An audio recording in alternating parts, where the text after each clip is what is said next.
Hello दोस्तों, मैं हूं आपके साथ ज्योति और आप देख ही रहे हैं मैं कैसे वानी को खिला रही हूँ। ये मेरा मॉर्निंग का टाइम है। बाबू देख लो, बाबू काम करने नहीं दे रही, सुबह सुबह ही उठ गई है। तो मैं उसको चुप कराने की कोशिश कर रही हूँ ताकि क्या खिलाने की कोशिश कर रही हूँ तो बेचारी थोड़ी सो जाएगी तो मैं आगे काम कर सकूँगी। तो ये चल रहा है। और आज मैंने अपना टारगेट डिसाइड किया था कि मुझे जो प्रोडक्ट सेल करना है उसकी मैं पूरी डिटेल निकालूंगी। मार्केट प्लेस पे कितने का बिक रहा है, और मीशो कितना प्राइस सजेस्ट करता है और कितने पैक में कितना प्राइस सजेस्ट करता है, मैं कितने कॉम्बो पैक बना सकती हूँ, मैं क्या स्ट्रेटजी रख सकती हूँ, मैं उसी को फॉलो कर रही हूँ। अब आगे मेरे को समझ नहीं आ रहा आगे आगे और चीज़ क्या करूँ। मैं तो पता क्या किया, लिस्टिंग अपलोड नहीं करा था, वही लिस्टिंग करी। लिस्टिंग में अलग अलग फोटो डाल के उसको कॉम्बिनेशन ज़्यादा करा के मैं देखती थी मुझे कितने प्राइस सजेस्ट करता है। लेकिन बाद में हुआ क्या कि मीशो मीशो ने अचानक सबका प्राइस बढ़ा दिया। शिपिंग चार्जेस डिमांड किया 109, हाँ 109 या इससे ज़्यादा शिपिंग प्राइस।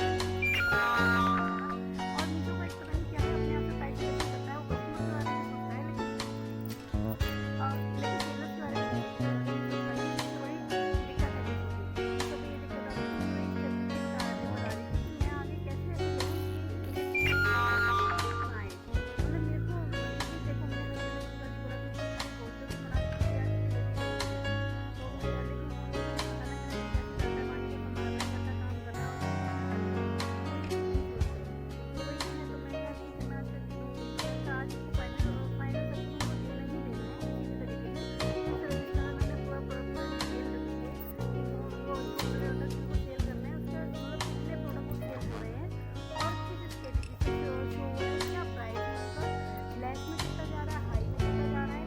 और दूसरा फिर बाद में मैंने कहा जब अपलोड करके भेजो, हाँ मेरे को कलर कौन से लगेगा उसमें, तो ये भी डिसाइड कर लिया। और कितनी क्वान्टिटी कितनी रखनी है ये भी मुझे कंफ्यूज होने बैठा था कि क्वान्टिटी वो फिर अब मुझे क्लियर कुछ नहीं बताती है कि तुम्हें करना क्या है। मुझे पूरी तरह से जो मैं प्रोडक्ट में सेल करती हूँ मैं तो अभी मैंने बोला उसको फाइनल कर देती हूँ, यही सोच के रखी है। लेकिन मेरे को बोलती हूँ मेरे को जीएसटी चाहिए, बिना जीएसटी का नहीं होगा।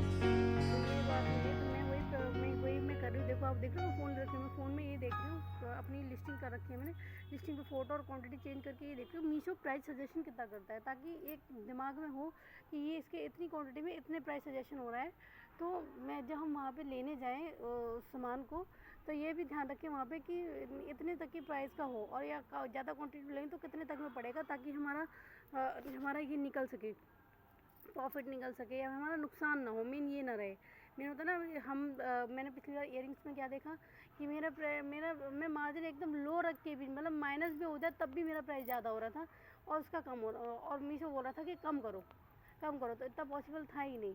तो वही दिक्कत आई। तभी मैंने कहा कि अब जो प्रोडक्ट है इसमें मैं ये गलती ये चीज़ शो नहीं होने दूँगी। इसके लिए मैं स्ट्रेटेजी रखूँगी। अगर मेरे को ये आएगी भी ये दिक्कत तो मैं ऐसा कुछ स्ट्रेटेजी रखूँगी ताकि मेरा प्रोडक्ट जाए और उसकी रेटिंग भी आए। रेटिंग आने के साथ साथ वो रिटर्न ना हो। मेन चीज़ है कि कस्टमर को प्राइस ज़्यादा ना लगे। इस चीज़ का मैं फोकस करते हुए, ध्यान रखते हुए मैं इस बार अपनी पूरी स्ट्रेटेजी बना रही हूँ।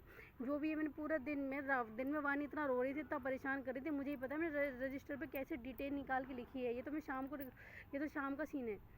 शाम को थोड़ा सा टाइम मिला, वो सो गई तब का है। मैं ही जानती हूँ। मैंने मम्मी को अभी वानी को पकड़ा दिया है। वानी को पकड़ा के मम्मी उसको ले रखी है, सो रही है, और मैं उस पर देख रही हूँ। मैं जो प्राइस जैसा लग रहा है, मैं पहले बहन रजिस्टर लाने में लेट हो गई तो मैंने फ़ोन में लिखना शुरू कर दिया, और बाकी दिन में मैंने पूरी डिटेल रजिस्टर में लिखी है। बाबू रो रही बार बार, कैसे मैंने करा है मैं ही जानती हूँ। उस टाइम पे ये भी समझ में नहीं आता कैसे करूँ कैसे ना करूँ, बच्चे को संभालूँ कि काम करूँ क्या करूँ। ऊपर से जब हस्बैंड आते उन्हें लगता है कि हम कुछ करते ही नहीं, पूरा टाइम हो गया कैसे क्या रहा। तो ये दिक्कत हो रही थी। फिर मैंने कहा कोई बात नहीं, निकालना तो है ही। जब भी मुझे जीएसटी मिलेगी तभी मैं काम कर पाऊँगी आगे। अगर ऐसे हाँ, मन में एक बात ज़रूर है ही, मम्मी हैं तो मैं इतना कर पा रही। अगर मम्मी नहीं होती तो कैसे मैनेज होता।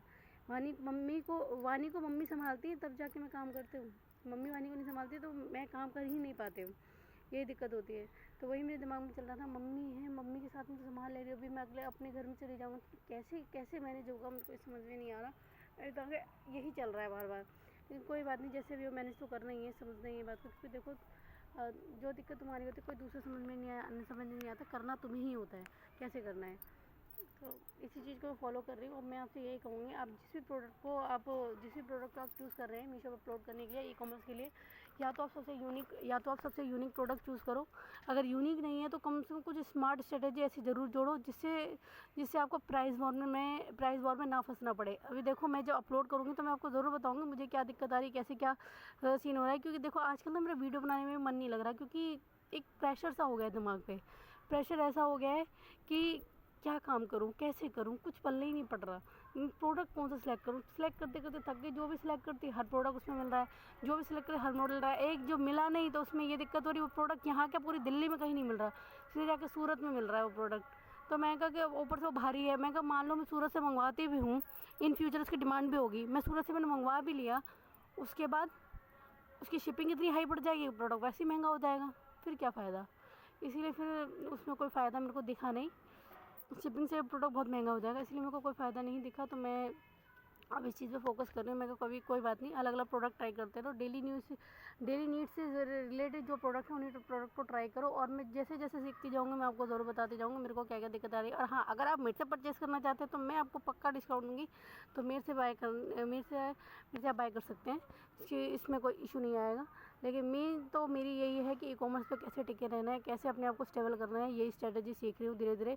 और तथास्तु सर है, उनकी वीडियो देखते उसको धीरे धीरे कुछ ना कुछ समझ में आ रहा है, तो उसी चीज़ पे मैं फोकस कर रही हूँ।